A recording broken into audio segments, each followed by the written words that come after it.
Me incliné para leer mi nombre. No decía Elena. Decía, solterona mantenida y sin educación. ¿Qué tal, chicos? Hoy vamos a ver a una familia tan vil, tan increíblemente tóxica, que de hecho imprimieron tarjetas de lugar solo para humillar a la mujer que literalmente evitó que se murieran de hambre. Entremos de lleno en este desastre. Mi hermano me invitó a su boda como la hermana que prácticamente había ayudado a criarlo, pero la tarjeta con mi nombre en mi asiento decía, solterona mantenida y sin educación. Para empeorar las cosas, el suegro acababa de derramar vino sobre mi único vestido decente a propósito.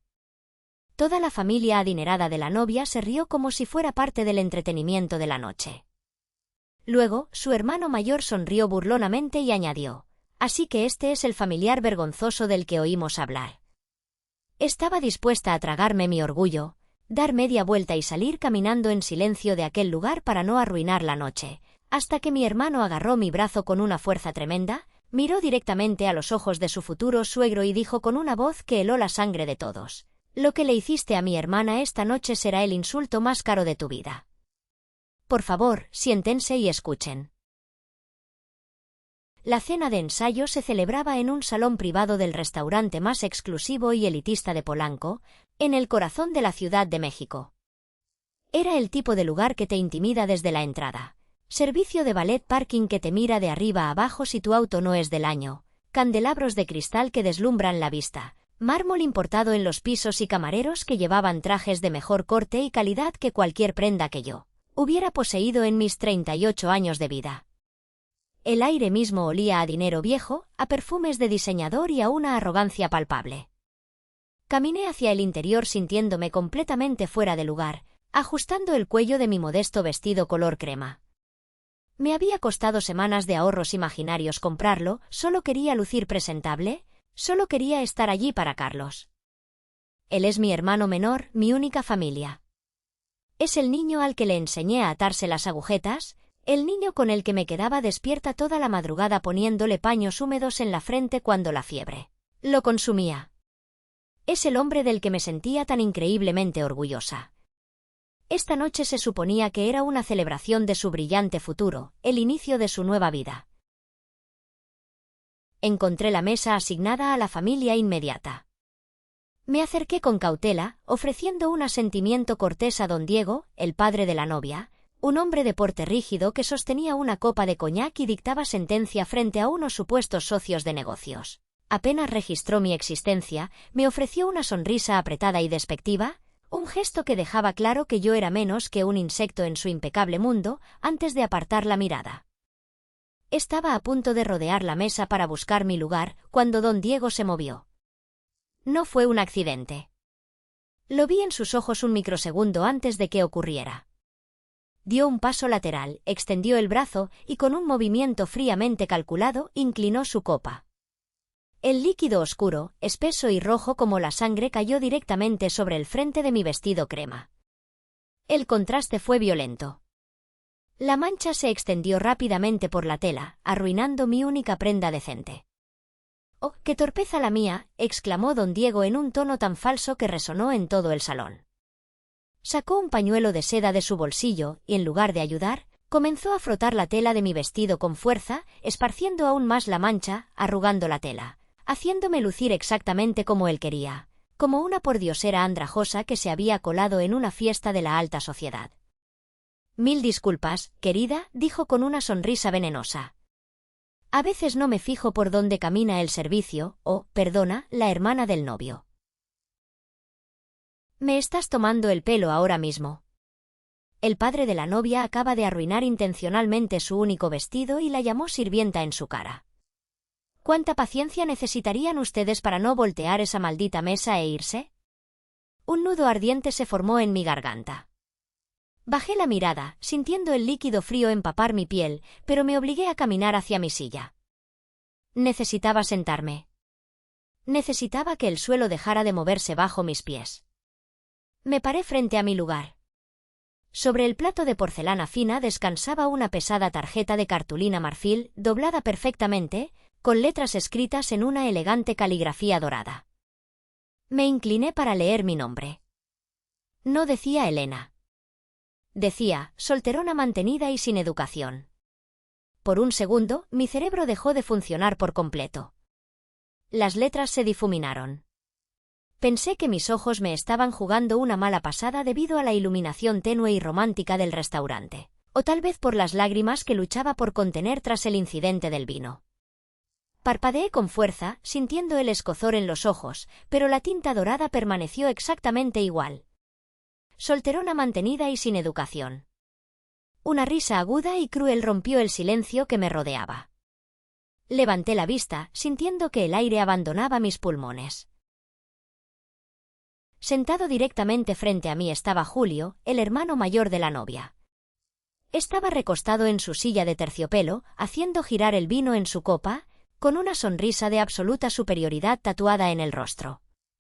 Le dio un codazo a su madre, doña Sofía, quien se cubrió la boca con la mano, aunque sus hombros se sacudían con una risa silenciosa y cómplice.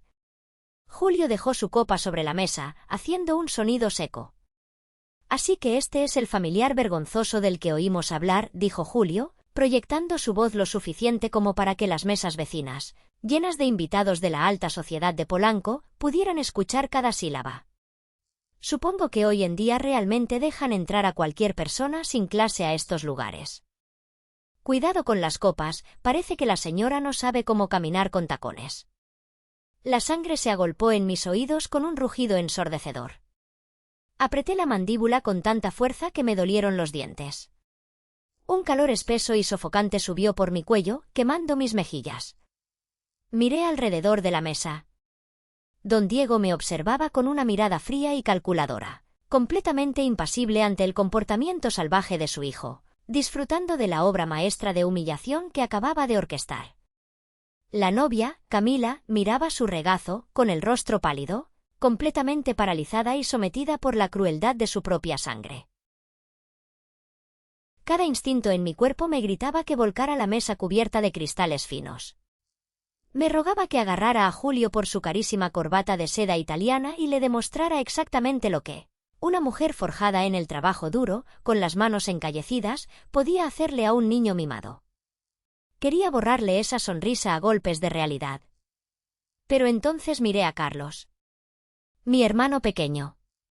Su rostro había perdido todo color, estaba blanco como una hoja de papel. Sus ojos iban de la tarjeta dorada a mi vestido manchado de vino, luego a mí, y finalmente a su futura familia política. Estaba absolutamente devastado. El dolor en su mirada me rompió en 1000 pedazos.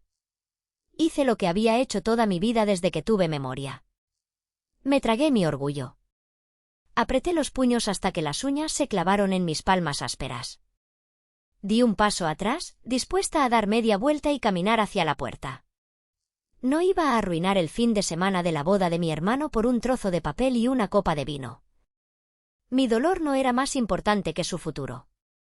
Pero antes de que pudiera siquiera girar sobre mis talones, la mano de Carlos se cerró sobre mi antebrazo como una pinza de acero. Su agarre temblaba, no de miedo, no de tristeza, sino de una ira tan profunda, tan oscura y antigua, que me aterrorizó. No miró a Julio. No miró a su novia. Miró directamente a don Diego, el patriarca, el hombre que claramente había aprobado y financiado esta humillación pública.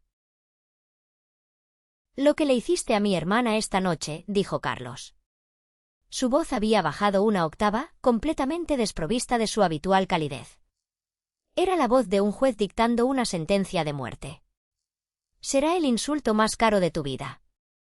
Pero antes de contarles lo que Carlos hizo a continuación, y como esa sola frase provocó que un imperio entero de mentiras se derrumbara hasta los cimientos, necesitan entender exactamente por qué una mujer de 38 años, con las manos ásperas y el polvo de ladrillo permanentemente incrustado bajo las uñas, estaba de pie en una habitación llena de supuestos millonarios, dispuesta a dejar que la trataran como a un perro callejero. Unas horas antes de esa cena infernal, yo estaba de pie en el baño de mi habitación de hotel, intentando desesperadamente arreglarme el cabello y maquillarme para encajar. No soy una mujer de salones de belleza y vestidos de seda. Soy una mujer de botas con punta de acero, mezclilla gruesa, cascos de seguridad y chalecos reflectantes. Mientras luchaba con el cepillo, mi mirada se desvió hacia mis propias manos en el espejo. Son manos duras. Los nudillos son gruesos, marcados por años de llaves inglesas que resbalan, de varillas de acero oxidadas y bordes irregulares de láminas de metal. Las callosidades en mis palmas son duras como la piedra. Tracé con el índice una cicatriz larga y descolorida que cruzaba mi pulgar izquierdo. En el momento en que mi dedo tocó esa marca, mi mente no pudo evitar volar 20 años hacia el pasado, directo a un modesto pueblo en Michoacán. Tenía 18 años cuando la policía llamó a la puerta de nuestra pequeña casa de adobe. Era una tarde de martes, el sol caía pesado y el aire olía a tierra seca. Carlos tenía 8 años, estaba sentado en la alfombra descolorida, viendo dibujos animados en una televisión vieja. El oficial, un hombre mayor con el rostro curtido, se quitó la gorra del uniforme, miró al suelo y me dijo que había habido un accidente en la carretera a Morelia. Un camión de carga había perdido los frenos. Nuestro padre y nuestra madre se habían ido. En un segundo. Muerte instantánea, dijo. Simplemente así, el mundo se apagó. El funeral fue un borrón de ropa negra barata, flores marchitas y miradas de lástima de los vecinos que traían tamales y atole, pero que no ofrecían ninguna ayuda real porque todos éramos igual de pobres. No teníamos nada.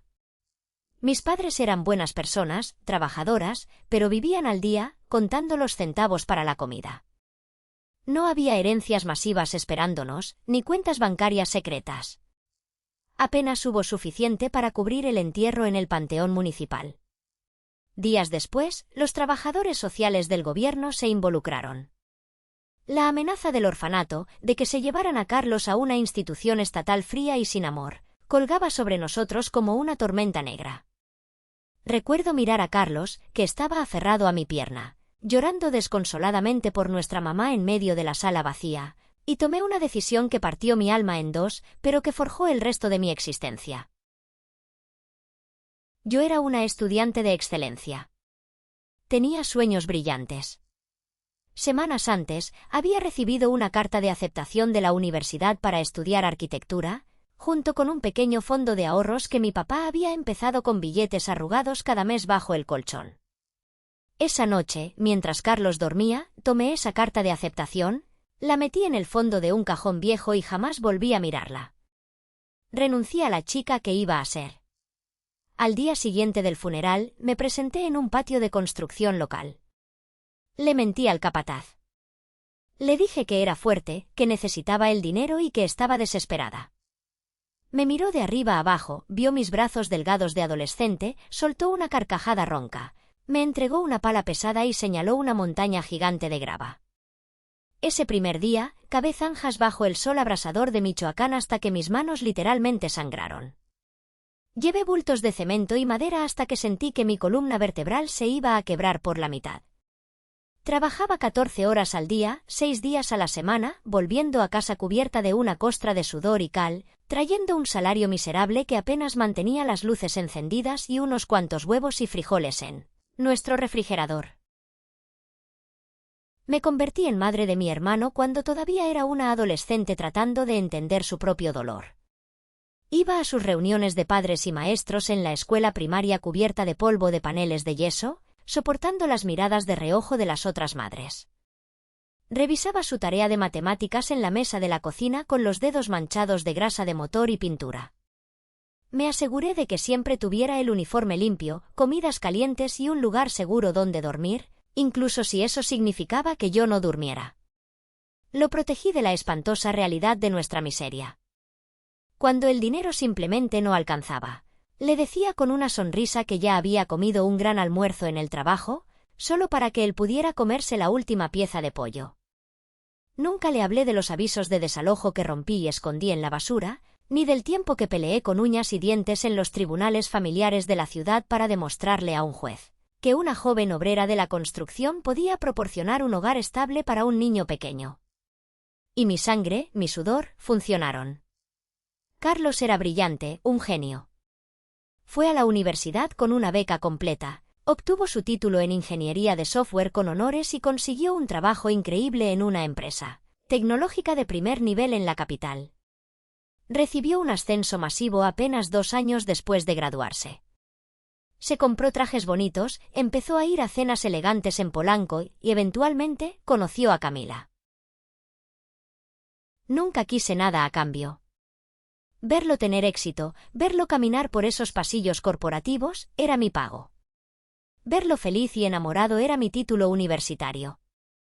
Lo que Carlos no sabía, lo que casi nadie sabía, era lo que yo había hecho en las sombras durante esos mismos años. Aprendí el oficio desde lo más bajo. Fui de peón a albañil, de albañil a capataz. Estudié los planos que otros tiraban. Empecé un pequeño negocio de contratistas con una camioneta Ford usada que se caía a pedazos y una caja de herramientas oxidadas. Confiabilidad, sangre y un perfeccionismo brutal me llevaron a tomar contratos más grandes. Con el paso de los años, esa pequeña cuadrilla se convirtió en la firma de desarrollo y restauración arquitectónica más grande de la Ciudad de México. Hoy en día, mi empresa factura 1.000 millones de pesos al año. Pero lo mantuve en el más absoluto silencio. Seguí conduciendo mi vieja camioneta a las reuniones familiares. Seguí usando mis botas de trabajo. Carlos sabía que me iba bien, que tenía mi pequeña empresa, pero no tenía la menor idea de la escala titánica de mi corporación. No quería que él sintiera que me debía la vida, no quería abrumarlo con mi riqueza y, sobre todo, no quería que sus nuevos e influyentes suegros pensaran que yo estaba tratando de competir con su dinero viejo.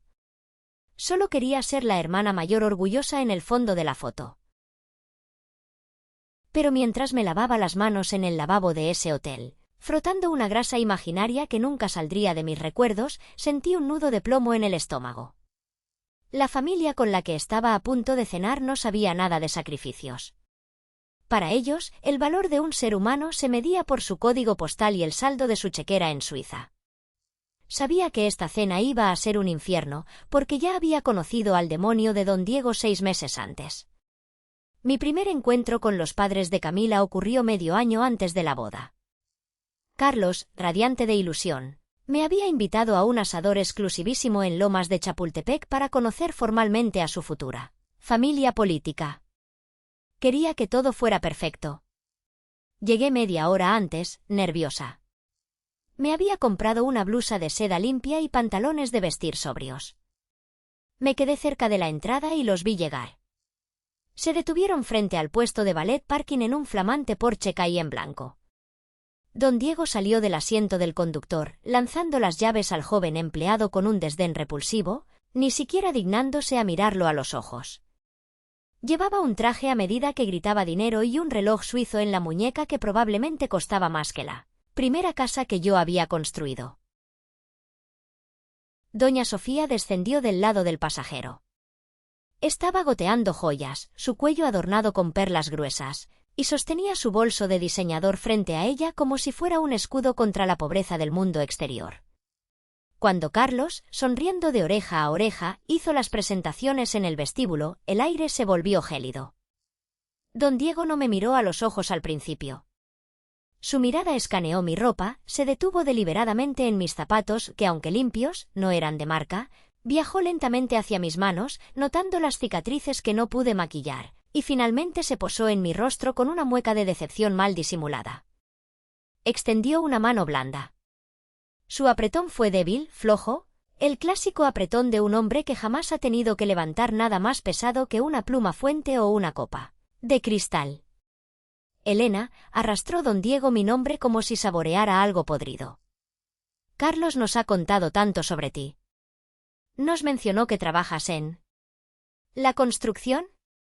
La forma en que pronunció la palabra construcción hizo que sonara como si estuviera hablando de una enfermedad venérea.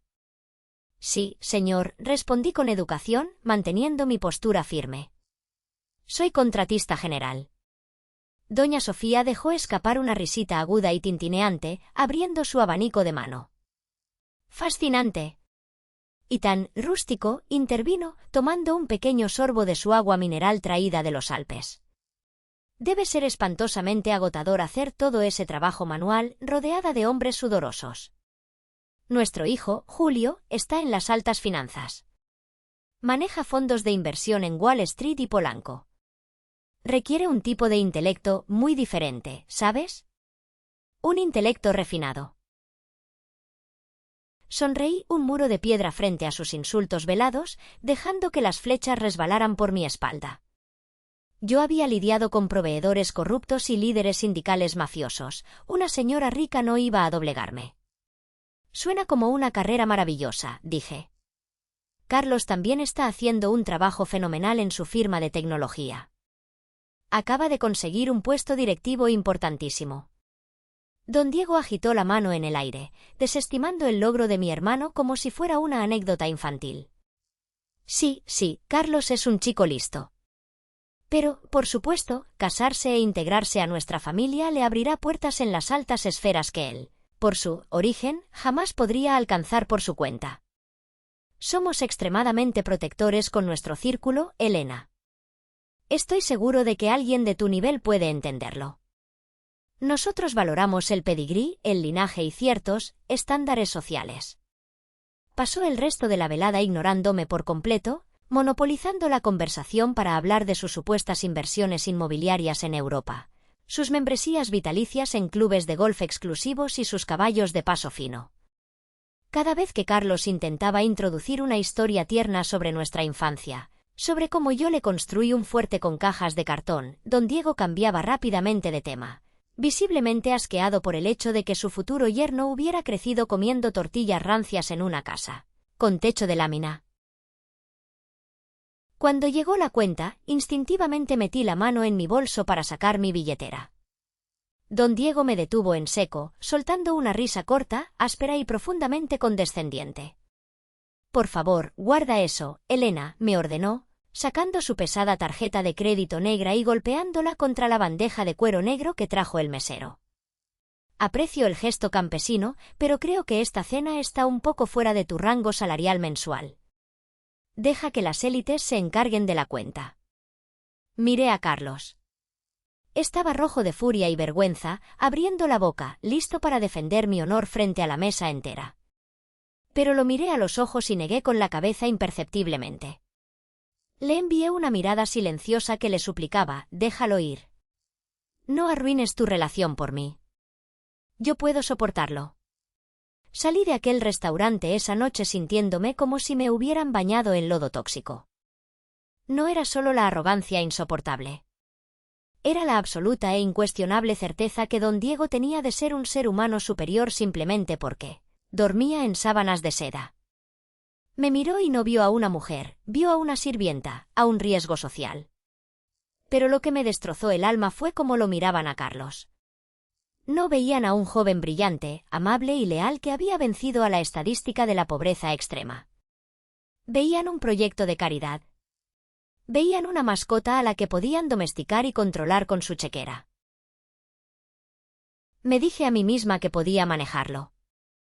Me mentí, diciéndome que solo tendría que soportar su esnobismo tóxico unas pocas veces al año durante Navidad o en los cumpleaños. Mientras Carlos amara a Camila y ella lo amara a él, yo me mordería la lengua hasta hacerla sangrar y jugaría el papel de la hermana humilde, pobre y silenciosa.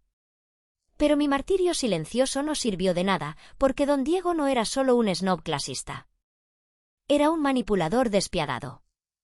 Meses después de esa cena, descubrí su jugada más sucia. Un día, ayudando a Carlos a ordenar unos documentos en su oficina, encontré un sobrepesado con el sello de un bufete de abogados corporativos. Carlos me lo arrancó de las manos al instante, pálido como la muerte, pero alcancé a leer la primera página. Era un acuerdo prenupcial exigido por don Diego. Pero no era un contrato normal. Había una cláusula específica, redactada con una crueldad de hielo, que estipulaba que una vez casados, Carlos tenía estrictamente prohibido brindarme cualquier tipo de apoyo financiero. Peor aún, había una línea que prohibía explícitamente mi presencia física en la futura residencia principal de la pareja, en Polanco, argumentando que mi presencia representaba un riesgo para la imagen y el prestigio de la familia política. Carlos había hecho pedazos el documento y había amenazado con cancelar la boda en ese entonces si Camila no enfrentaba a su padre. Camila lloró y prometió que su padre había recapacitado. Pero el daño estaba hecho. La herida en mi corazón era profunda. Y el veneno, me daría cuenta muy pronto, no se limitaba solo al patriarca. La verdadera podredumbre en esta tragedia no comenzó ni terminó con don Diego. La traición más dolorosa se gestó en las sombras, alimentada por alguien en quien Carlos confiaba ciegamente: Daniel. Daniel era el padrino principal de la boda y supuesto mejor amigo de mi hermano. Se habían conocido en la universidad. Daniel era el típico hijo de papi, el tipo de hombre que siempre usaba mocasines sin calcetines, camisas de lino desabotonadas hasta el pecho, hablaba a gritos sobre sus borracheras en los viajes de fraternidad a Cancún y se la pasaba soltando nombres de políticos y empresarios que apenas conocía para darse importancia. Nunca me cayó bien. Sus ojos siempre estaban calculando cuánto dinero tenías antes de decidir si valía la pena saludarte. Pero Carlos es leal hasta la médula, a veces hasta el punto de la ceguera, y lo consideraba un hermano de otra madre. 3 semanas antes de la cena de ensayo, pasé por el departamento de Carlos en la Colonia Condesa. Necesitaba dejarle unas carpetas con los contratos firmados del lugar de la recepción. Empujé la puerta principal, que estaba extrañamente entreabierta, pensando en gritar su nombre. Pero las palabras murieron en mi garganta cuando escuché una voz proveniente de la cocina. Era Daniel. Estaba hablando por su teléfono celular, riendo a carcajadas. Estuve a punto de anunciar mi presencia, aclararme la garganta y entrar, pero el sonido de mi propio nombre, pronunciado con un asco venenoso, me congeló en medio del pasillo de madera. Sí, güey, es completamente patético, decía Daniel, soltando una risa burlona mientras abría el refrigerador de mi hermano para servirse una cerveza. Carlos básicamente está cargando con el peso muerto de toda su familia. O sea, de su hermana. Contuve la respiración, pegando mi espalda a la pared fría del pasillo. Elena es esta vieja amargada, una obrera sin educación, súper naca, que simplemente se la pasa rondando por aquí, continuó Daniel, y el tono de su voz era como ácido goteando en mi oído. Escuché cómo destapaba la cerveza. Ni siquiera tiene un trabajo real. Dice que es contratista, pero hace trabajitos de albañilería, cambia focos, pura basura de ese tipo. Te lo juro, Julio, Carlos le paga la camioneta vieja en la que anda, y probablemente también le paga la renta de su pocilga. La sangre se heló en mis venas. Un frío paralizante se apoderó de mi pecho. Estaba de pie en ese pasillo oscuro, escuchando a este parásito con zapatos de diseñador, un niño mimado cuyos padres le habían pagado toda la colegiatura, que había reprobado 3 materias y que nunca en su miserable vida había levantado nada más pesado que un vaso de vodka. Reescribir mi historia de sangre, sudor y lágrimas. Y lo estaba haciendo con Julio, el hermano de la novia. Estaba alimentando a los lobos. Lo sé, ¿verdad? Es una locura, siguió Daniel, ajeno al hecho de que yo estaba a solo 3 metros de distancia, con las manos convertidas en puños apretados. Julio, te estoy diciendo la verdad porque ustedes son como mi familia ahora. Ese güey de Carlos es a toda madre, pero su hermana es una sanguijuela total. Es una mantenida. Solo se está aprovechando del nuevo salario de director de Carlos para no tener que trabajar. Una solterona fracasada viviendo del éxito ajeno. ¡Guau! Con amigos como Daniel, ¿quién necesita enemigos?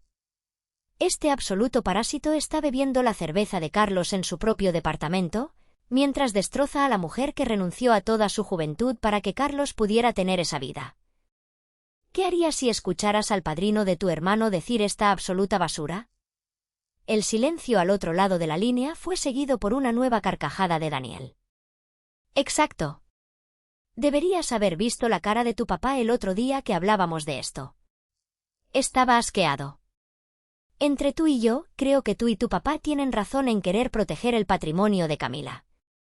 Están aterrorizados de que Elena intente meter sus manos sucias en el dinero de la familia de ustedes. Tienen que blindar todo, hermano. Una mantenida. Una sanguijuela. Manos sucias. Sentí náuseas, una sacudida física de asco en el estómago. Daniel me estaba vendiendo. Estaba masacrando mi honor, escupiendo sobre los 20 años de sacrificio que me habían costado mis sueños y mi juventud. Todo para congraciarse con Julio, para ganar puntos con don Diego y para asegurarse una invitación permanente a las fiestas y yates de la élite de Polanco. Estaba alimentándolos exactamente con el plato que querían devorar, una narrativa clasista que confirmaba todos sus peores prejuicios sobre las personas de mi origen. Estaba convirtiendo la historia de amor y supervivencia de nuestra familia en un chiste barato de borrachos, pintándome como un parásito chupasangre que le drenaba la vida al exitoso de mi hermanito. En ese milisegundo, la ira me cegó. Podría haber entrado a esa cocina como un huracán. Podría haber agarrado a Daniel por el cuello de su camisa polo de marca y haberlo arrojado físicamente a la calle. Podría haber sacado mi teléfono, abierto mis aplicaciones bancarias y haberle estampado en la cara los estados de cuenta de mi corporativo, los contratos gubernamentales de miles de millones de pesos, demostrándole a esa escoria que yo ganaba en un solo martes lo que él jamás vería en 5 vidas de trabajar en su mediocre puesto de analista. Pero no lo hice. Me mordí el labio hasta que sentí el sabor metálico de la sangre. Retrocedí silenciosamente hacia la puerta principal y la cerré con cuidado al salir, bajando las escaleras del edificio con el corazón latiendo desbocado. ¿Por qué? Porque sabía que si enfrentaba a Daniel en ese momento, causaría una explosión de proporciones nucleares. Carlos tendría que enterarse de la traición de su mejor amigo. Tendría que expulsarlo del cortejo nupcial a semanas del gran día. Crearía un drama insoportable con la familia de Camila, y la boda de los sueños de Carlos, se convertiría en un campo de batalla. Tragué la ira. La empujé hacia lo más profundo de mi pecho, la encerré en una caja de hierro y la enterré junto con mis sueños universitarios, mis noches sin dormir y mis manos lastimadas. Todo por mi hermano. Me repetí a mí misma, caminando por las calles de la ciudad, que no importaba lo que dijera la basura de Daniel. No importaba la superioridad moral que se adjudicaran Julio o don Diego. Ellos podían pensar que yo era una perdedora rota y pobre. Que tuvieran su complejo de dioses. Mientras la boda se desarrollara sin problemas, mientras Carlos fuera feliz frente al altar, yo podría soportar las sonrisas falsas y las miradas de desprecio. Pero sentada en aquel salón privado de Polanco, con el vestido arruinado por el vino derramado intencionalmente, mirando fijamente la tarjeta dorada que proclamaba mi identidad como solterona mantenida y sin educación, me di cuenta de una verdad aterradora. Había cometido el peor error de mi vida. La tolerancia ciega ante el abuso es un juego suicida. Cuando dejas que las personas te pisoteen sin consecuencias, no se despiertan un día iluminados, arrepentidos de su crueldad. Al contrario, asumen que perteneces exactamente ahí, debajo de sus zapatos caros. Al permanecer en silencio frente a los insultos de don Diego meses atrás, al dejar pasar las mentiras de Daniel sin enfrentarlo, les había dado un permiso tácito para escalar su nivel de violencia psicológica. No les bastaba con despreciarme en la privacidad de sus mansiones. Querían sangre. Querían una ejecución pública. Querían humillarme frente a todos sus socios y amigos ricos para establecer su dominio absoluto sobre Carlos, para castrarlo emocionalmente y demostrar que él les pertenecía ahora. Miré la caligrafía dorada una vez más. La caja de hierro dentro de mi pecho, donde había encerrado mi furia durante años, finalmente se fracturó, y la tormenta se desató. Y eso nos devuelve al preciso instante en la mesa del restaurante, al momento en que el oxígeno de la habitación fue succionado por completo y mi hermano Carlos, con el rostro transfigurado por el dolor y la furia, pronunció su sentencia de guerra contra el millonario que creyó que podía comprar nuestra dignidad. El silencio en el salón privado era tan denso que casi podía cortarse con un cuchillo. Carlos no soltó mi brazo. Su agarre me anclaba a la realidad, impidiendo que mi instinto de protección me hiciera huir para evitar el conflicto. Se puso de pie lentamente, la silla de caoba raspando contra el piso de mármol importado con un sonido agudo que hizo eco en las paredes, decoradas con pan de oro. Las conversaciones en las mesas adyacentes, llenas de la élite de Polanco, murieron por completo. Decenas de pares de ojos curiosos y críticos se clavaron en nuestra mesa. Carlos extendió su mano libre por encima de los cristales y la platería, y tomó la pesada tarjeta de cartulina marfil. La levantó para que todos, absolutamente todos en la mesa, pudieran ver la humillante caligrafía dorada. Su mano temblaba de indignación. —¿Esto les parece gracioso? —preguntó Carlos. Su voz no era un grito histérico, sino un rugido bajo, profundo y cargado de una furia que nunca antes le había escuchado. Era la voz de un hombre que ve cómo profanan lo más sagrado de su vida. ¿Ustedes aprobaron esto? Julio, aún recostado en su silla de terciopelo, dejó escapar un suspiro de fastidio, como si estuviera lidiando con un niño berrinchudo. Trató de mantener su postura de macho alfa de la alta sociedad. Relájate, Carlos, por el amor de Dios. Es una broma. Un poco de humor familiar para romper el hielo. No seas tan sensible. Si tu hermana no aguanta llevarse pesado, no debería sentarse en la mesa de los adultos. Carlos ni siquiera parpadeó hacia Julio. Su mirada letal seguía fija en don Diego, quien, con una frialdad espeluznante, tomó un sorbo de su coñac, girando el líquido ámbar en la copa. Yo apruebo la honestidad, muchacho, dijo don Diego con una suavidad aterradora, su voz proyectándose con la arrogancia de quien se cree dueño del mundo. Estamos uniendo a nuestras familias, sí, pero debemos ser realistas sobre las dinámicas y las diferencias sociales que existen aquí. La presencia de tu hermana es una concesión. Una cortesía de nuestra parte.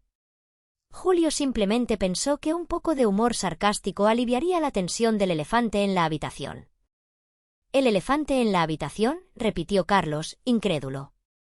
Por supuesto, intervino doña Sofía, acomodándose el pesado collar de perlas que adornaba su cuello arrugado. Todos sabemos que tu hermana depende de ti, querido Carlos. Y eso está bien. La caridad empieza en casa. Pero no pretendamos que ella encaja con este círculo. Mírala, por el amor de Dios. No tiene clase, no tiene educación, y acaba de arruinar el tapiz de esa silla con el vino que torpemente se echó encima.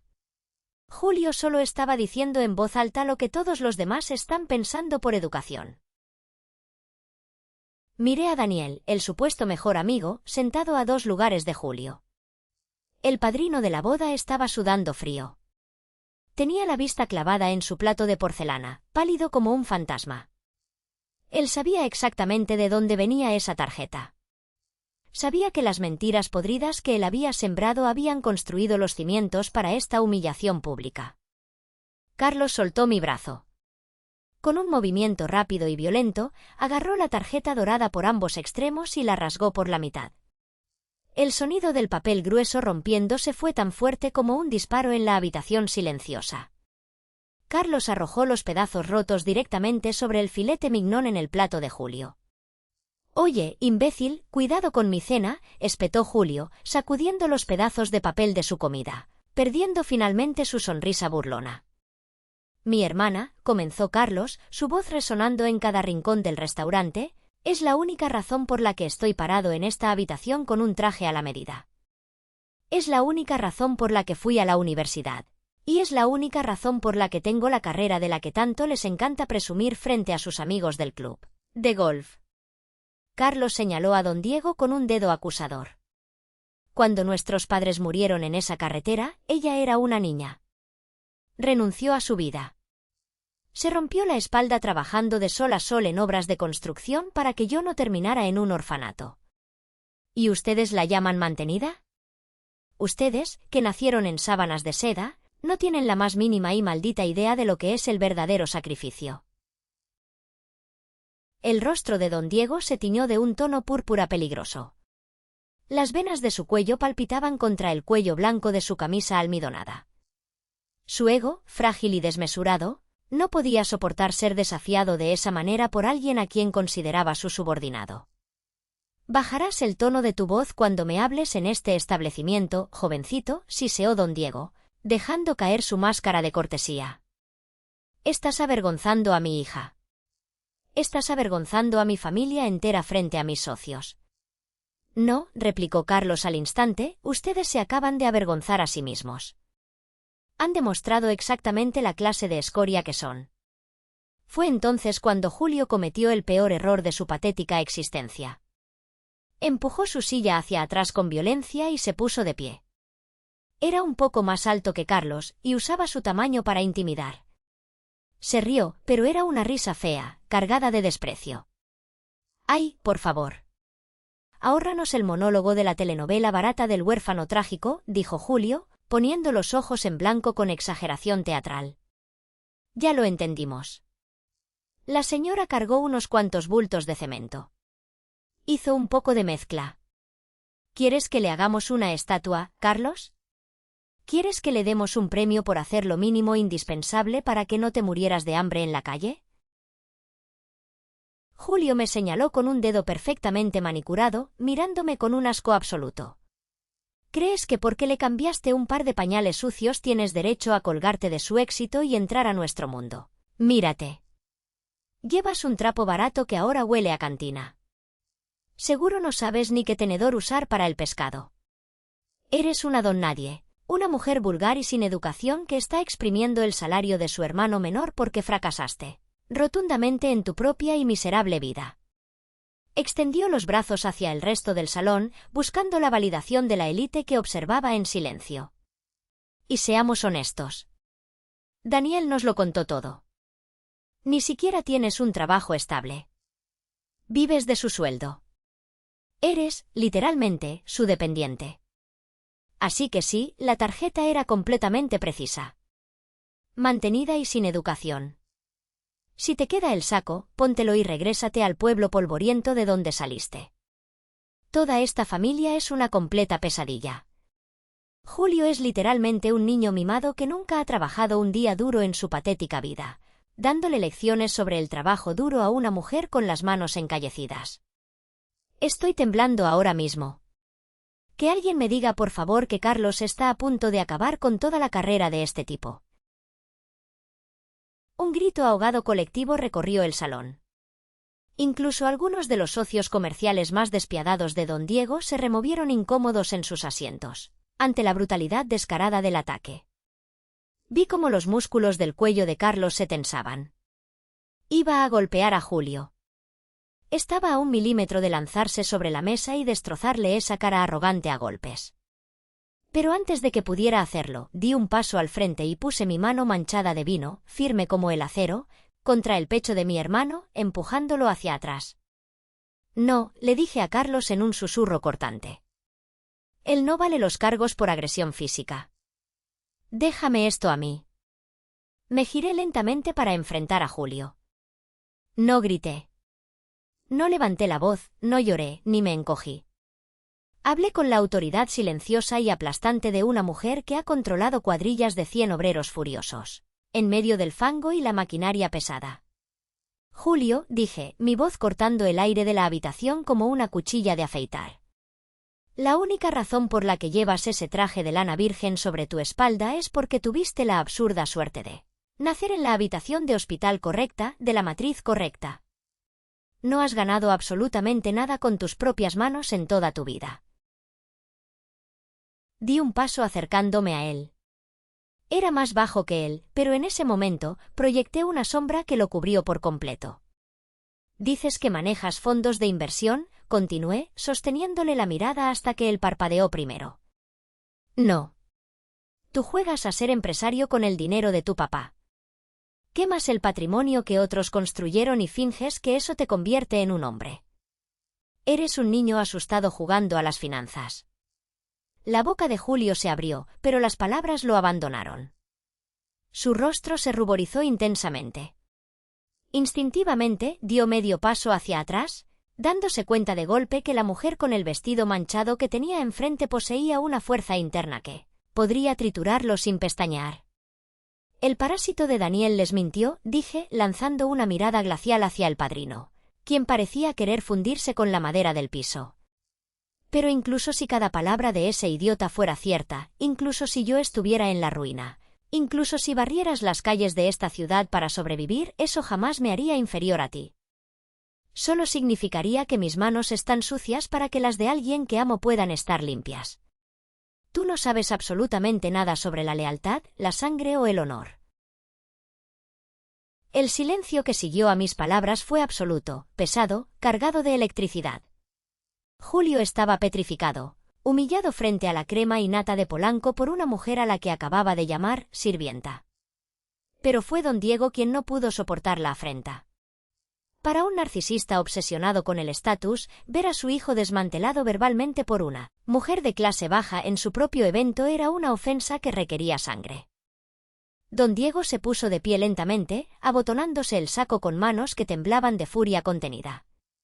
Sus ojos, oscuros y sin alma, se clavaron en mí con un odio que rivalizaba con el infierno.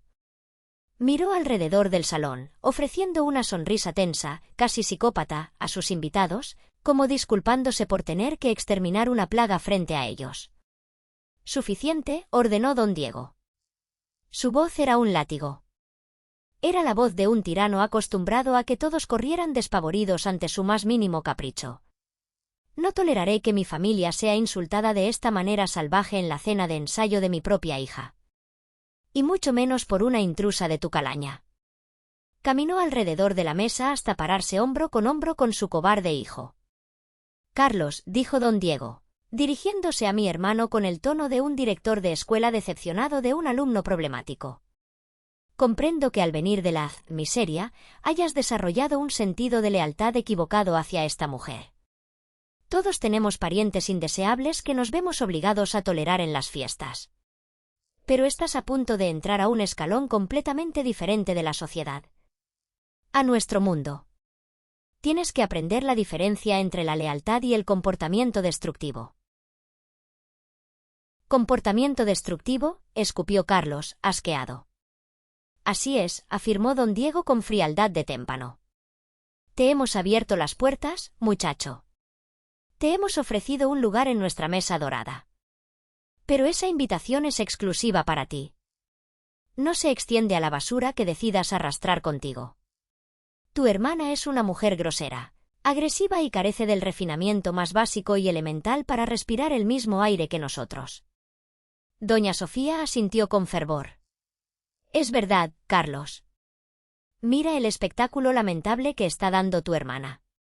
Julio solo hizo un comentario inofensivo y ella lo convirtió en una guerra de clases.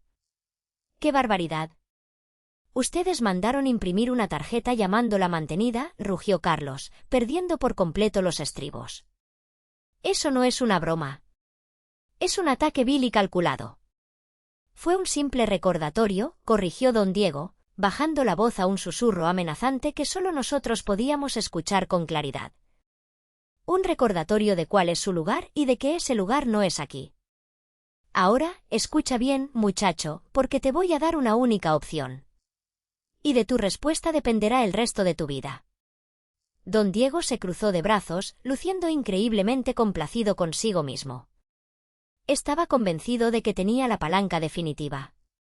Creía que Carlos estaba tan ciego de amor por Camila, y tan desesperado por ser aceptado en esa dinastía de riqueza, que estaría dispuesto a sacrificar a su propia sangre para asegurar su futuro. «Puedes pedirle a tu hermana que se retire inmediatamente», dictaminó don Diego, señalando la puerta de salida. «Puedes disculparte de rodillas con mi hijo, sentarte, comportarte como un caballero, y disfrutar de esta velada millonaria que yo estoy pagando. O puedes irte caminando por esa puerta con ella. Pero ten por seguro que si lo haces, la boda de mañana se cancela, me aseguraré de que te despidan de tu empresa, y te hundiré en tantas demandas por los gastos del evento que no tendrás vida para pagarme. Tú decides, muchacho». El aire se congeló.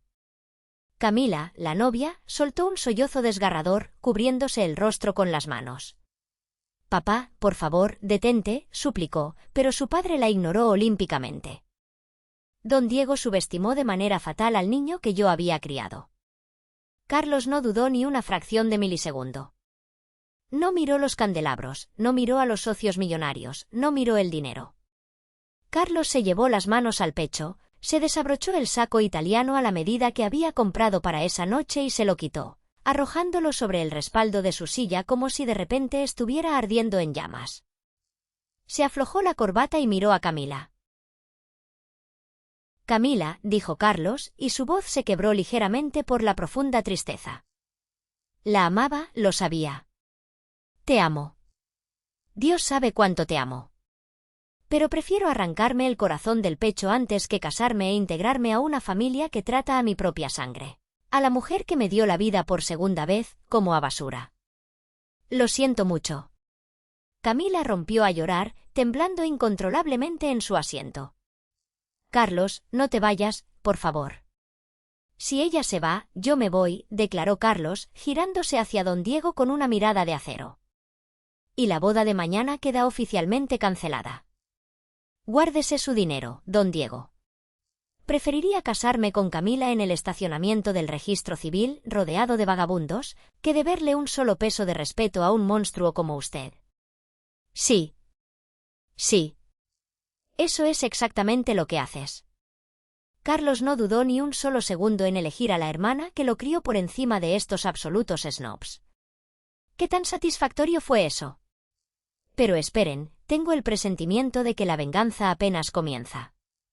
El salón estalló en susurros frenéticos. La expresión petulante de don Diego se resquebrajó, reemplazada por un asombro genuino. Jamás, en su arrogancia sin límites, esperó que un joven de 28 años se atreviera a desafiarlo y a cancelar un evento de alta sociedad de esa magnitud. La humillación social para él sería catastrófica. «Estás cometiendo el peor error de tu maldita vida, infeliz», bramó don Diego, perdiendo la compostura por completo y escupiendo saliva mientras apuntaba con un dedo tembloroso a mi hermano.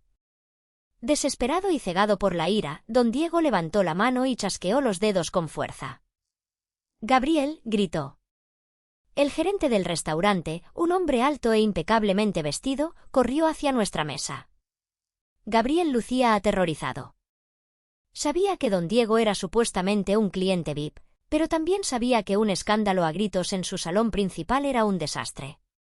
Señor, ¿qué ocurre?», tartamudeó Gabriel. «Quiero a esta mujer y a este malagradecido fuera de mis instalaciones inmediatamente», ladró don Diego, apuntándome directamente al pecho. «Son invasores. Están alterando la paz. Y ya no son bienvenidos en mi evento privado. Llama a los guardias. A la calle con ellos». Gabriel tragó saliva, mirando hacia dos inmensos guardias de seguridad de traje negro que ya se acercaban desde el pasillo. Yo miré a los guardias. Acomodé mi bolso sobre mi hombro y con la frente en alto le dije a Gabriel con calma: «No es necesario que nadie nos toque. Conocemos la salida». Tomé la mano de Carlos. «Vámonos, hermano». «Huyes como los cobardes que son», se burló don Diego a nuestras espaldas, tratando de recuperar su poder frente a sus socios. «Vuelvan a la miseria, parásitos. Pero dejen algo claro, la cuenta de esta noche está cerrada. Invito yo, para que al menos una vez en sus mediocres vidas prueben el verdadero lujo». Don Diego sacó su elegante billetera de piel de cocodrilo y lanzó una pesada tarjeta negra metálica sobre la mesa. «Gabriel, cóbrate ahora mismo, y asegúrate de que estos dos campesinos jamás vuelvan a poner un pie en Polanco». Gabriel recogió la tarjeta negra con manos sudorosas. Asintió torpemente y corrió hacia la terminal en la estación de servicio más cercana. Carlos y yo estábamos a punto de dar el primer paso hacia la puerta. Ya no había nada más que decir. Habíamos ganado nuestra dignidad, aunque el precio fuera un corazón roto para mi hermano. Pero el destino, o la justicia divina, tenía otros planes. Unos planes brutales. Pasaron apenas 2 minutos. Gabriel, el gerente, no regresó con un recibo impreso en una elegante carpeta de cuero. Regresó con el rostro ceniciento, sosteniendo la tarjeta negra metálica entre 2 dedos como si fuera un pedazo de material radiactivo. Caminó hacia la cabecera de la mesa, y el silencio en el salón era tan absoluto que se podía escuchar el tintineo del hielo en las copas de los invitados que nos observaban como si estuviéramos en un coliseo romano. «¿Y bien, Gabriel?», exigió don Diego, ajustándose las mancuernillas de oro de su camisa, esperando que el gerente hiciera una reverencia por la exorbitante suma de la cuenta. «Espero que hayas incluido un buen cargo por el servicio por aguantar a esta chusma». Gabriel se aclaró la garganta, la voz temblándole como la de un niño a punto de confesar un crimen. «Señor». «Don Diego, acerca del pago». «¿Qué pasa con el pago?», gruñó el patriarca con impaciencia. «¿Está rota tu máquina inalámbrica? ¿Necesitas que te firme un cheque? Tráeme una chequera, te firmaré por el doble». «No, señor». La máquina funciona perfectamente, respondió Gabriel, bajando la mirada. Es su tarjeta, señor. Ha sido rechazada. La palabra rechazada resonó en el salón como una bomba atómica. Un murmullo escandalizado se elevó instantáneamente desde la mesa de los socios e inversores. Don Diego parpadeó, su cerebro incapaz de procesar la información. Su rostro, antes rojo de ira, se tornó espantosamente blanco, como si le hubieran drenado la sangre de golpe. ¿Rechazada? Estás diciendo estupideces, hombre, siseó don Diego, arrebatándole la tarjeta de las manos a Gabriel. Es una tarjeta negra sin límite de crédito. Hay un error en tu sistema bancario. Llama a tu banco ahora mismo. Ya lo hicimos, señor, como es protocolo en transacciones grandes, replicó Gabriel, y esta vez, el gerente parecía haber recuperado su dignidad al ver la vulnerabilidad del supuesto magnate. Me temo que su banco nos informó que la transacción no puede ser procesada. Todas sus cuentas vinculadas a este nombre han sido congeladas por orden judicial desde hace 3 horas. Para ser honesto con usted, si no fuera porque estábamos en pleno servicio, la gerencia habría solicitado que desocupara el salón antes del plato principal. Don Diego parecía haber sido alcanzado por un rayo. Comenzó a temblar, mirando a su alrededor con los ojos desorbitados, presenciando cómo el imperio de mentiras, prestigio y estatus que había construido durante décadas se evaporaba en cuestión de segundos frente a sus amigos millonarios. Pero, balbuceó don Diego, su voz perdiendo toda autoridad, convertida en un chillido agudo. Si mi tarjeta no pasó, ¿quién pagó la maldita cena? El servicio completo fue ordenado. De repente, una voz profunda, autoritaria y magnética cortó la tensión de la habitación. Venía del área de los reservados VIP, la zona más exclusiva del restaurante a la que don Diego había intentado acceder sin éxito toda la noche. Significa que Gabriel no puede traerte la factura, Diego, porque la cuenta entera de este salón ya fue liquidada hace horas. Todos giraron la cabeza. Un hombre mayor, de cabello plateado impecable, barba perfectamente recortada y un traje azul marino que exudaba poder sin esfuerzo, caminaba lentamente hacia el centro de la escena. Era don Alejandro. No había una sola persona en ese salón, ni en todo Polanco, que no supiera quién era. Don Alejandro era un titán. Era uno de los multimillonarios más grandes del país, un magnate de bienes raíces que poseía este restaurante, docenas de hoteles de 5 estrellas y los edificios corporativos más imponentes de Reforma. Don Diego había pasado la primera hora de la noche jactándose de que estaba cenando bajo el mismo techo que Alejandro, esperando poder arrastrarse hacia él más tarde para pedirle favores. La transformación física de don Diego fue nauseabunda. Pasó de ser un tirano colérico a un gusano adulador en un latido. Se alisó apresuradamente la corbata y esbozó una sonrisa servil, plástica y desesperada, dando un paso adelante con la mano extendida. «Don Alejandro». «Señor, qué honor inmenso», exclamó don Diego, inclinándose ligeramente. «Le ruego 1000 disculpas por este vergonzoso alboroto. Ya sabe cómo es, pequeños dramas domésticos sin importancia con gente indeseable. Permítame invitarle una copa del mejor vino para compensar el ruido. Y sobre la cuenta, un pequeño error bancario que solucionaré mañana a primera hora, se lo aseguro». Don Alejandro ni siquiera lo miró a los ojos. Ignoró la mano extendida de don Diego como si fuera aire sucio. Caminó directamente, con paso firme y respetuoso, pasando de largo a los millonarios, de largo a Julio y de largo a la novia, hasta detenerse exactamente frente a mí. Frente a la mujer con el vestido manchado de vino tinto y las manos cubiertas de cicatrices. Ante el asombro paralizante de toda la alta sociedad, el poderoso multimillonario inclinó levemente la cabeza hacia mí, en un gesto de absoluto y profundo respeto. «Buenas noches, Elena», dijo don Alejandro, con una calidez genuina que contrastaba con la frialdad del lugar. «Veo que estás teniendo problemas con la plaga. ¿Quieres que seguridad se encargue de tirar esta basura a la calle, o prefieres manejarlo tú misma? Puedes jurar que el tiempo se detuvo. Podrías haber dejado caer un alfiler sobre la alfombra gruesa y habría sonado como un trueno». Don Diego tenía la mano extendida en el aire, paralizado, con la boca abierta en una O perfecta y ridícula. Su mente estaba sufriendo un cortocircuito. ¿Por qué el hombre más rico y poderoso de la ciudad le estaba hablando con reverencia a una albañil mantenida? Julio, el arrogante niño de papá, soltó la copa que tenía en la mano. El cristal se hizo añicos contra el piso, pero nadie se inmutó. Doña Sofía ahogó un grito llevándose ambas manos al pecho enjollado. Don Alejandro, yo no entiendo, tartamudeó don Diego, el pánico devorando su voz, mirándome como si de pronto me hubieran salido alas de dragón. ¿Usted conoce a esta mujer? Don Alejandro se giró muy despacio hacia don Diego. Sus ojos, afilados como cuchillos de obsidiana, lo atravesaron. El desprecio en la mirada del multimillonario era 1000 veces más letal que todos los gritos de don Diego juntos. ¿Qué si la conozco?, preguntó don Alejandro con un sarcasmo gélido. Diego, la arquitecta Elena es la contratista principal y la dueña absoluta de la firma de desarrollo y restauración más grande de la capital.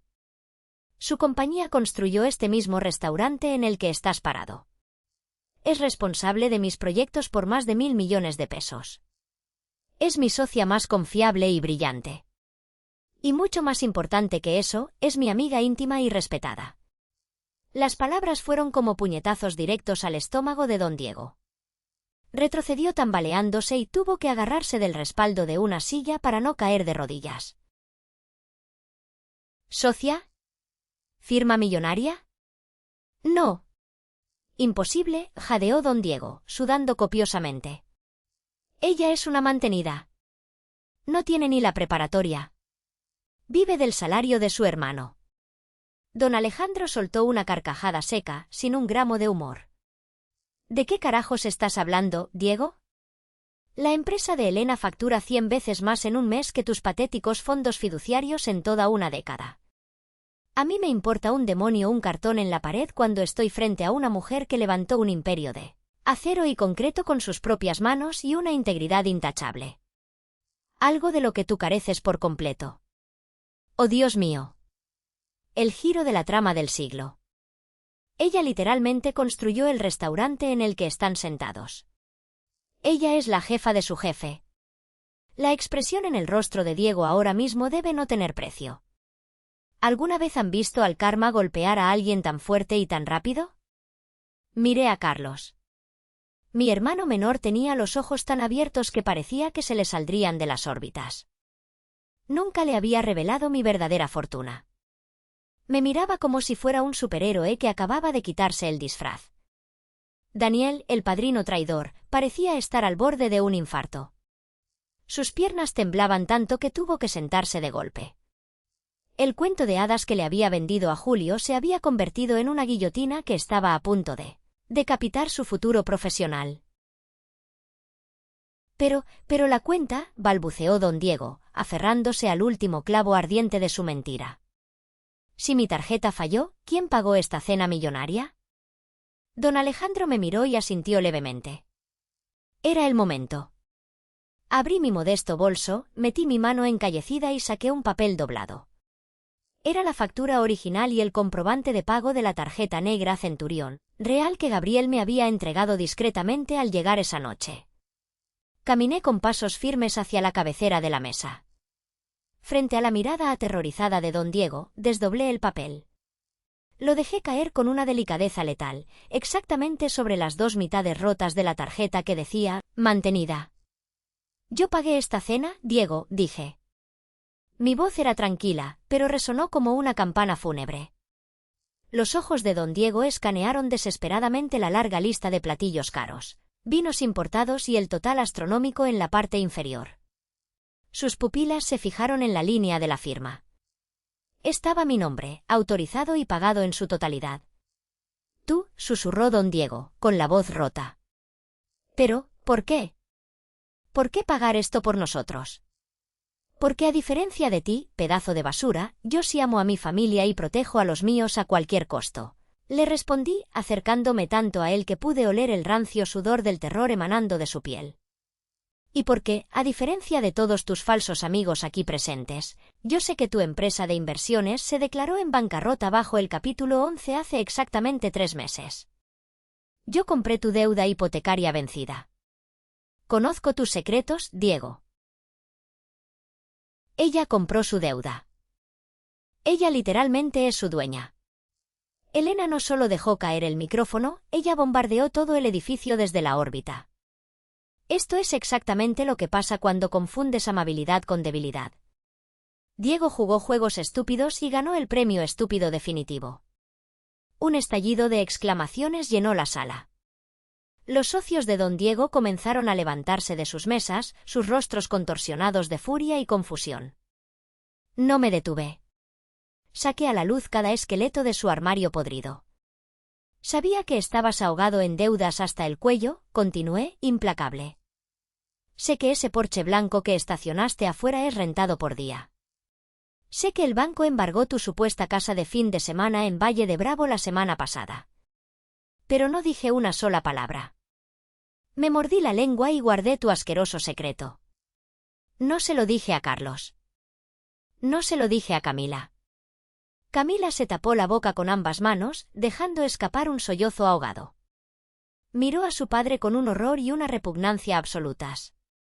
Él le había mentido a su propia sangre para mantener las apariencias. Cuando los proveedores llamaron hace un mes diciendo que tus cheques sin fondos habían rebotado, le escupí a don Diego a la cara, yo les pagué a través de empresas fantasma. Cuando la floristería amenazó con cancelar las 500 rosas blancas, les envié una transferencia. Gasté casi 2 millones de pesos de mi propio dinero en secreto para asegurarme de que esta maldita boda se realizara. Apunté mi dedo con la cicatriz directamente a su nariz. Yo pagué el enorme salón de hotel de mañana. Yo pagué el banquete. Y yo pagué el vestido de novia de diseñador que tu hija tiene colgado en su armario ahora mismo.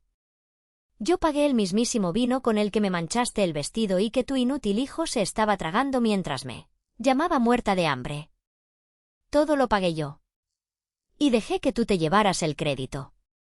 Dejé que fingieras ser un rey y me trataras como basura, porque pensé que, en el fondo, amabas a tu hija lo suficiente como para tragar tu orgullo y agradecer que alguien había salvado tu nombre del escarnio público. Recogí el pedazo de cartulina que decía sin educación y se lo arrojé al pecho. Cayó tristemente al piso. Pero no es así, sentencié. Tú solo te amas a ti mismo y a la ilusión de tu estatus.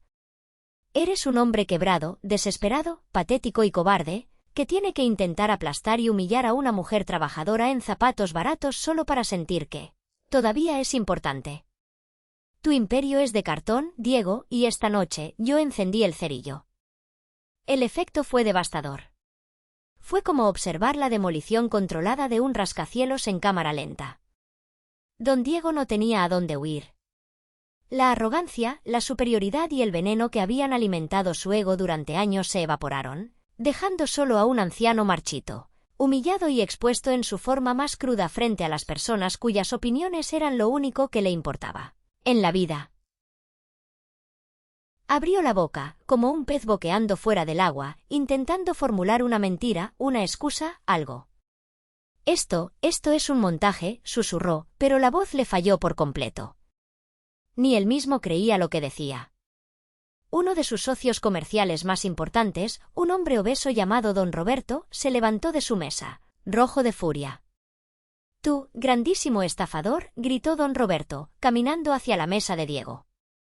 Me pediste 3 millones de inversión ayer mismo para un supuesto proyecto comercial. Dijiste que tu liquidez era perfecta. ¿Ibas a usar mi dinero para tapar el agujero de tu bancarrota personal?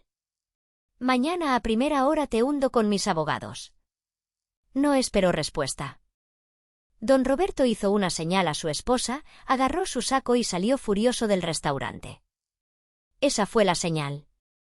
Uno por uno, como ratas abandonando un barco en llamas, los inversores, amigos del club de golf y miembros de la alta sociedad que don Diego había invitado para exhibir su falso poder, se levantaron en silencio. No hubo despedidas. No hubo miradas de compasión. En el frío mundo de Polanco, la debilidad es una enfermedad contagiosa, y la quiebra es una plaga. En menos de 2 minutos, se fueron todos. Doña Sofía, la mujer que se burlaba de mis manos encallecidas, había dejado de llorar lágrimas de cocodrilo. Miraba a su marido con un odio tan puro que daba escalofríos. «Nos has arruinado, imbécil», siseó Sofía, apretando su bolso de diseñador hasta que sus nudillos se pusieron blancos. «Nos has convertido en el hazmerreír de todo el país. Lo perdiste todo y me usaste como tu trofeo falso. Quiero el divorcio mañana mismo, antes de que los bancos vengan a llevarse hasta las alfombras». Giró sobre sus tacones y caminó rápido hacia la salida, sin mirar atrás, dejando a su marido solo entre los escombros. Julio, el genio de las finanzas, estaba pálido, hiperventilando. Finalmente comprendió que la mujer de la que se había estado burlando era la única persona que había mantenido a flote el estilo de vida que le permitía comprar sus trajes de seda. Se levantó sin decir una palabra, evitó mi mirada por completo, bajó la cabeza como un perro apaleado y huyó por la misma puerta que su madre. Solo quedábamos nosotros en el inmenso y lujoso salón. Camila, con los ojos hinchados por el llanto, miró la silla vacía donde había estado su madre. Luego miró a su padre, quien estaba sentado en silencio, mirando un punto fijo en la pared, completamente quebrado y solo. Camila se secó las lágrimas con el dorso de la mano. Hubo un cambio en su postura. La niña mimada murió en ese instante, y emergió una mujer que acababa de despertar a la dolorosa realidad. Lentamente, llevó su mano derecha hacia su mano izquierda. Se quitó el enorme anillo de compromiso de diamante que Carlos le había dado. Carlos se tensó, pero Camila no le devolvió el anillo a él. Caminó hacia su padre y colocó el diamante sobre la mesa, junto a las cenizas de su reputación. «No me voy a casar mañana, papá», dijo Camila, con una voz inusualmente firme. «No voy a caminar hacia el altar sabiendo que mi vida es una mentira financiada por la bondad de la mujer a la que intentaste destruir. Me das lástima». Camila se giró hacia mí. Sus ojos se llenaron de lágrimas frescas, pero esta vez eran lágrimas de vergüenza y gratitud. «Elena», sollozó, «no tengo palabras para pedirte perdón. Tú sacrificaste todo por el hombre que amo. Pagaste por mi vestido soñado, salvaste nuestro evento y mi familia te trató como a un animal. Jamás podré pagar el daño moral que te hicimos hoy». «No fuiste tú, Camila», le respondí suavemente, sintiendo que la furia por fin comenzaba a abandonar mi cuerpo. «Tú no eres los pecados de tu padre». Camila asintió, tomó la mano de Carlos y lo miró a los ojos. «Te amo, Carlos. Quiero ser tu esposa más que nada en el mundo. Pero no mañana. No bajo este circo de mentiras. Vamos a cancelar todo». Carlos apretó su mano, sonriendo con ternura en medio del caos. «A donde tú vayas, yo voy», susurró. Carlos se volvió hacia la mesa, pero antes de irse, fijó su vista en Daniel. El padrino estaba acurrucado en su silla, rogando con la mirada por misericordia. «Tú», le dijo Carlos con frialdad de hielo. «Eres una serpiente traicionera. Recoge tus cosas. Ya no eres mi padrino, no eres mi amigo, y mañana a primera hora llamaré al director de tu división de ventas. Le explicaré detalladamente las calumnias corporativas que andas esparciendo. Considera tu carrera en la tecnología terminada. No te quiero volver a ver». Salimos del restaurante los tres juntos. Dejamos atrás los candelabros, las botellas de coñac a medio beber y las ruinas humeantes del ego de don Diego. Cuando el aire fresco y frío de la noche de la ciudad golpeó mi rostro, por primera vez en 20 años, sentí que podía respirar con total libertad. Las consecuencias al día siguiente fueron bíblicas. La noticia corrió como pólvora en los círculos de poder. A las 9 de la mañana, los acreedores cayeron sobre don Diego como buitres. Embargaron los autos, sellaron su casa, y su ruina social fue absoluta y definitiva. Daniel fue despedido de su empresa antes del almuerzo y bloqueado en todo el sector por hablar mal de la familia de un cliente de alto perfil. Camila no regresó a casa de sus padres. Se mudó a un departamento modesto, vendió toda la ropa y joyería de diseñador que había logrado sacar, y consiguió un empleo honesto como coordinadora de eventos en una fundación. Cortó todos los lazos financieros y emocionales con la podredumbre de su pasado. Quería demostrarle a Carlos, y demostrárselo a sí misma, que ella era diferente. Y lo logró. 6 meses después, la primavera había llegado a México, cálida y llena de vida. No estábamos en el Salón Plaza de Polanco. No había periodistas de sociales, ni candelabros de cristal que costaban millones, ni invitados que te escaneaban de pies a cabeza. Estábamos en el inmenso jardín empedrado de mi hacienda en las afueras de la ciudad, un paraíso rústico y majestuoso que mi equipo y yo habíamos restaurado piedra por piedra durante 5 años. El sol brillaba sobre el pasto verde, las flores de bugambilia caían en cascadas fucsias por los muros de adobe, y la brisa era suave. Carlos y Camila se casaron bajo un arco de madera y flores silvestres, acompañados únicamente por 50 personas. Amigos reales, trabajadores de mis cuadrillas que eran mi familia elegida, y don Alejandro, que bebía tequila riendo a carcajadas con mi maestro de obras. Camila llevaba un vestido blanco sencillo y hermoso que compró ella misma con sus primeros sueldos. Se veía como un ángel radiante. No hubo tarjetas de asignación de lugares. Nadie necesitaba un trozo de cartulina dorada para saber dónde pertenecía o cuánto valía. Cuando llegó la hora del brindis, Carlos se puso de pie, sosteniendo una copa de champán. El jardín entero guardó silencio. Me miró fijamente desde el otro lado de la larga mesa de madera rústica, y sus ojos se llenaron de lágrimas, pero de las buenas. «Soy un hombre inmensamente afortunado», comenzó Carlos, con la voz ahogada por la emoción profunda. «Hoy me he casado con el amor de mi vida, una mujer de valentía incomparable. Pero solo estoy de pie aquí, respirando, amando, siendo un hombre de bien, por la heroína que está sentada ahí». Levantó su copa hacia mí. Cuando el mundo se apagó y me quedé huérfano y aterrado, mi hermana mayor me atrapó. Ella sacrificó su propia juventud. Ella cambió los libros por el cemento, las aulas por los andamios. Se rompió las manos para que yo pudiera caminar hacia mi futuro. Elena, eres la mujer más fuerte, más brillante y más honorable que ha pisado esta tierra. Mi vida, mi éxito, mi corazón entero te pertenecen. Brindemos por mi hermana, la verdadera reina de esta familia. 50 personas levantaron sus copas vitoreando mi nombre. Camila se secó una lágrima, sonriéndome con un amor genuino y puro. Levanté mi copa hacia ellos. Bajé la mirada por un segundo y observé mis manos descansando sobre el mantel blanco. Las cicatrices seguían ahí. Las callosidades seguían siendo duras. Pero ya no me avergonzaban. Eran medallas de guerra. Eran el mapa de mi dolor y de mi triunfo absoluto. Hay personas en este mundo que creen que el valor de tu alma se determina por la marca en la etiqueta de tu ropa o los ceros falsos en una cuenta bancaria. Tratarán de hacerte sentir minúsculo para que sus egos mediocres puedan sentirse gigantes. Tratarán de humillarte con etiquetas en tarjetas de papel.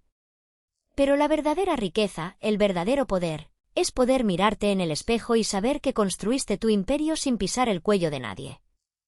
La verdadera riqueza es una hermana que soporta el infierno para salvar a su hermano, y un hermano dispuesto a quemar el cielo para defender el honor de su hermana. Si alguna vez te encuentras en una mesa donde los cobardes intentan hacerte sentir inferior por el polvo en tus zapatos, no te encojas. Levántate, míralos a los ojos, y deja que la ardiente luz de la verdad reduzca sus falsos castillos a cenizas. Literalmente estoy sudando por ese final. Don Diego y su patética excusa de hijo obtuvieron exactamente lo que se merecían. Intentaron ejecutar públicamente a una mujer por ser pobre, mientras sobrevivían en secreto enteramente de su caridad. Es absolutamente asqueroso cómo las personas con riqueza falsa creen que tienen el derecho de tratar a la clase trabajadora como basura bajo sus zapatos. Elena es una reina absoluta por guardar ese secreto durante tanto tiempo, soportando sus comentarios sarcásticos solo para ver a su hermano feliz. ¿Y Carlos? Carlos es un hombre de verdad por apoyarla, dispuesto a tirar por la borda la boda de sus sueños y su conexión con la élite, sin siquiera saber que su hermana era una multimillonaria secreta. Así es como se ve la verdadera lealtad. Es genial ver a gente rica falsa siendo humillada por las mismas personas a las que desprecian. El usuario, Justice for Elena, dice, todos apestan aquí. Sí, el padre era malvado, pero Elena no debió ocultar su riqueza por tanto tiempo. Básicamente les tendió una trampa. ¿De verdad estás defendiendo a Diego ahora mismo? Ella no tendió una trampa. Solo intentaba ser una hermana humilde y no robarse el protagonismo en la boda de su hermano. Ella literalmente pagó por todo el evento en silencio. Diego tendió su propia trampa al ser un monstruo elitista y pensar que podía intimidar a una mujer solo porque usaba zapatos baratos. El usuario, Karma is Real, dice, la mejor parte fue la madre divorciándose de él inmediatamente. La gente rica falsa se ataca entre sí en el segundo en que se acaba el dinero. Totalmente cierto. A Sofía no le importaba que su marido fuera una persona terrible y abusiva, solo le importaba que fuera una persona terrible sin dinero. La lealtad en esa familia estaba literalmente ligada al límite de una tarjeta de crédito. Pura poesía. El usuario, Baflelover99, dice, Daniel salió demasiado bien librado. Carlos debió golpearlo antes de despedirlo. Honestamente, estoy un poco de acuerdo. Daniel fue la serpiente en la hierba que inició todo este fuego solo para verse genial frente a unos snobs. Pero ser incluido en la lista negra de toda su industria tecnológica y que su carrera se arruine es una venganza. Bastante dulce y a fuego lento que dolerá mucho más que un ojo morado. Gracias por pasar el rato hoy, chicos. Si quieren más karma sirviendo platos fríos, presionen el botón de me gusta, dejen un comentario abajo y suscríbanse al canal. Nos vemos en el próximo.